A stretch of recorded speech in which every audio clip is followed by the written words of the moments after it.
now the UFC, right? Like, I can't possibly be the only one feeling that way. But after that,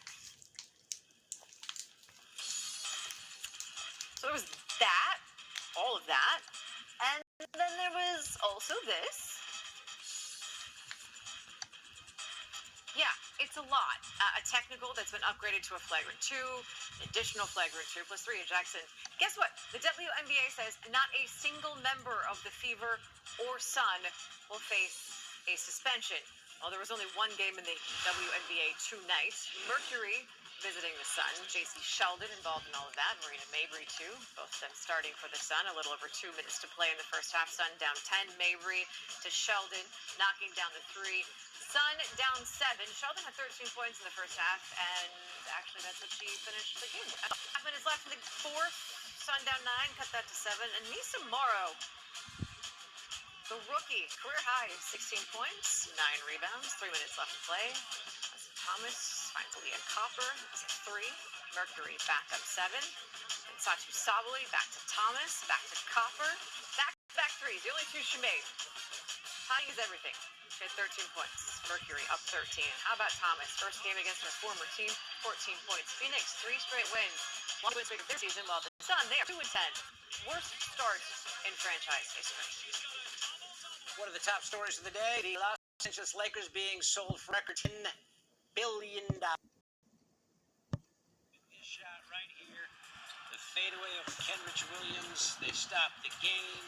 LeBron celebrated by the crowd, and his family immediately, and passed the crown by the legend himself, Kareem. We got more from the NBA coming up, including more on the NBA Finals, what the Pacers need to game plan for with their main man potentially out of the mix. Plus the Stanley Cup, well, that was awarded Tuesday. Wait till you see the insane 24 hours that thing has had since it was lifted by the Panthers. And we've got some good news and some bad news for the Yankees as they look for their first run in nearly 30 innings. What? That is ahead on Sports Time.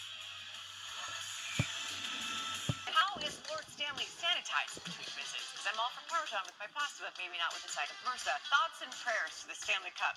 May it summer with the Panthers. #bless. To a developing story now.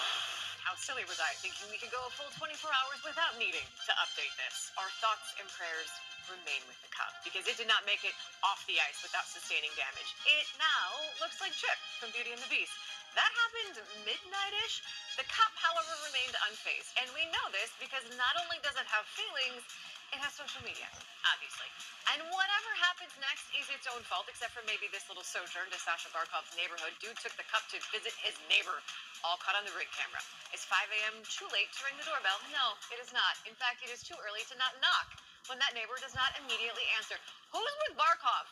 How'd they get there? Did they Uber? I want to talk to that driver. And the guy who thought this was a pack up the golf cart, boys. Grab the Cup. Kachuk's got us a date at the Elbow Room. Are they open late? Or is this early? Because that group is well lubricated. Did you see Brad Marchand's face? And speaking of Marchand,